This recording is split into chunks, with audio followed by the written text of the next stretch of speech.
Hey guys, I thought I'd give an update and maybe talk a little bit of theory. As you can see, my head is on, and I have ARP studs ready to go on. I just wanted to talk a bit about some bolting theory. This is something I enjoy. It's actually part of my job, and I do enjoy talking about it because it is pretty interesting. Fastener theory. I know a lot of videos it's like just freaking, slap the bolts in there and tighten it down, torque it to spec, and you're good to go. Well, obviously, like many things in life, there's a lot more to it than that. Um, the prep work matters quite a bit. So I guess why do these companies specify torques and not just in cars? I mean, why? Well, what is a torque spec, right? Well, the torque it's more of an indicator. What you're really trying to do is you're trying to stretch the bolt, and the torque is a number that is a result of a bunch of calculations that will give you that required stretch. Because once the bolt is stretched, it's acting like a spring, right? It's just metal is still malleable, even though it's hard as hell. It still stretches a bit. So when you stretch a bolt, it wants to relax and squeeze whatever's between the two nuts together. Now, in order to get that amount of tension, obviously they give you a torque. Now, when you're turning your nuts, not in that way, but when you're turning your nuts, you are trying to overcome friction in many places. So like in this case, I just have one of the studs here. When you're turning the nut like this, you're overcoming the friction between the threads in the nut and the threads on the stud, right?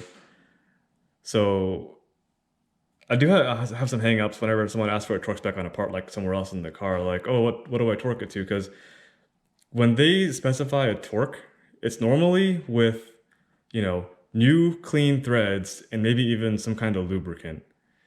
And anything that changes in between that new spec and you doing it, 20 years later, rust, no lubricant, whatever, any amount of torque you apply here on the nut is getting lost in overcoming that friction. So over time, the shit builds up, and if you try tightening stuff down, it'll feel really tight on the nut, but it might not actually be that tight because all the force you're putting into your wrench is just, going into the rust and not actually turning anything. So what I've been doing before I started putting these washers in to get ready is actually I took take some brake cleaner, and this is a lot easier to do without all the cams and shit in the way. Spray it on the surface where the washer sits, because that's part of the joint, right? That's part of what's turning when you're turning the nut. That's part of the friction you're trying to overcome. Now, when I got my head back, it was covered in oil, so I had to, very carefully at each point where the washer sits, hit it with some brake cleaner and kind of finagle a shop towel or a rag down there to dry it off and make sure it's super dry. Because when ARP specifies,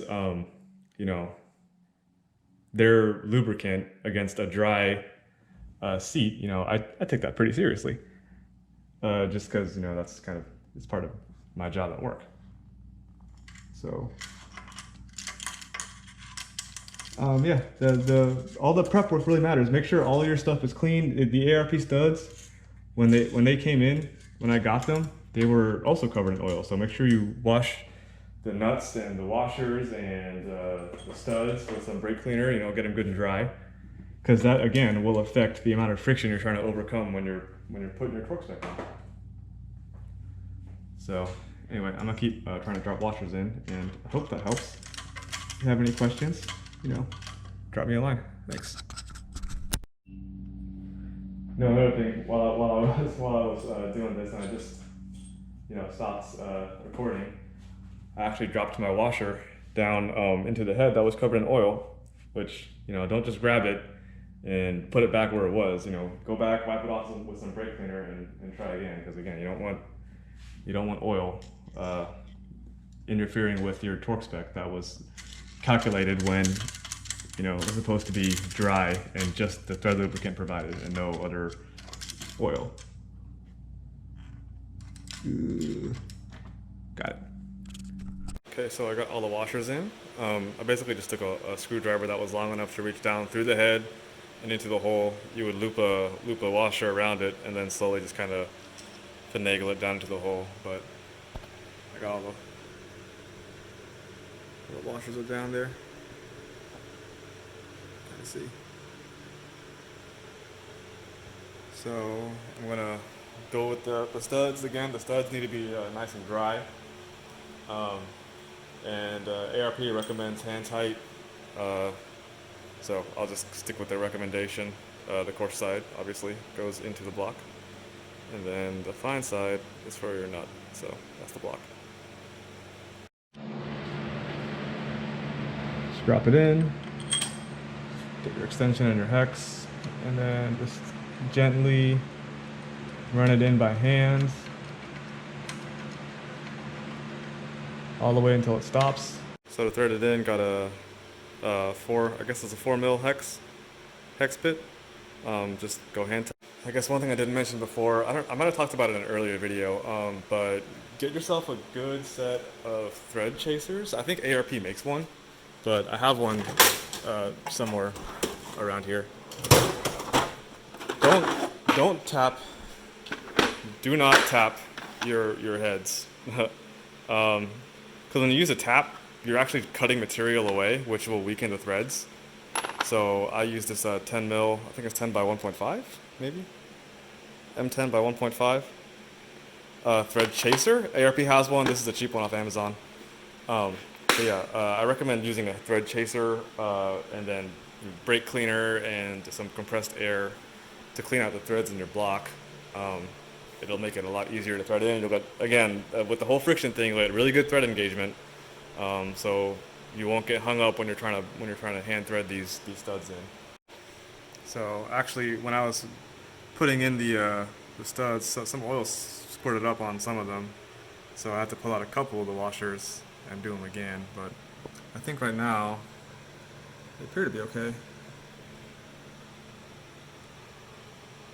So make sure everything's dry, and then grab your thread lubricant on your nuts. And I guess it says to put it on. It says to put it on the stud, but I mean you can't reach down there and put it on the stud. So I'll put it inside the nut, and it says to put it on the nut face. I guess where it meets, where it interfaces with the washer. And then go hand tight, and go from there. Okay, so fuck me. An hour later, pro tip. If you've already got a nut down there, don't put another nut down there because you'll be fighting that shit to get it out. I'll try it and show you how to get it out without dropping it. You have to kind of manipulate it so that it looks like that, and then you can pull it out. It took me an hour with picks and magnets and shit to make sure that it lined up properly because there's just no room down there once the nut and stud are down there. So don't do that. Be careful. Pay attention to where you're putting your nut. Alright, they're finally all on. That was a pain in the butt. It just took a while. It's a bit tedious, you know, I need some patience. It took a lot longer than I thought, so I don't know if I'll even torque these tonight. I just want to go and like eat dinner and relax a bit. But yeah, when I do torque them, either now or later, I will show you the process. I guess I will say now, one of the most important things is have some way of knowing the torque pattern. ARP gives you a little thing here, but write it down so it's in front of you. If even better would be to like somehow mark the bolts. So like one here, 1, 2, 3, 4. 1, 2, 3, 4. I'd somehow mark this one as your 1, and then 2, and then 3, and so on, just so you don't lose track of it. Because another thing that matters outside of the fucking, oh my god, I can't think.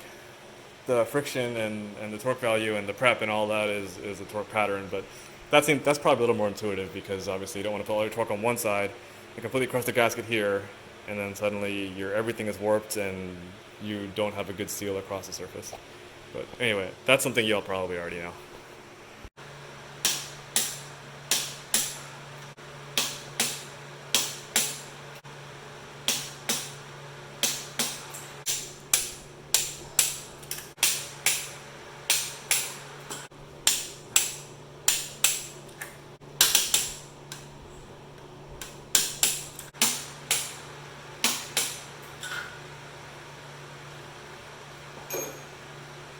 Now, how embarrassing would it be if I did it all wrong? So here's a fun update in my never-ending saga of bad luck. This is one of the smaller head studs that goes in the front that needs to be torqued to 89 inch-pounds. The first one went in fine. The second one started to kind of go, and then I was tightening it down, and it just snapped on me. I don't know that it's broken. I need to look up the actual length and make sure, because I think this is the shorter one. But you can see it twisted itself pretty good. Luckily, it came out, but I don't know if there's more in there. I just have to confirm the length. You can see I'm shaking because I'm pissed. But yeah, I gotta confirm the length. And if this is the length, if this is the actual length, then I'm good. I can just get a new one and put it in and not break it. But everything else is in, so I'm gonna confirm that, and we'll go from there.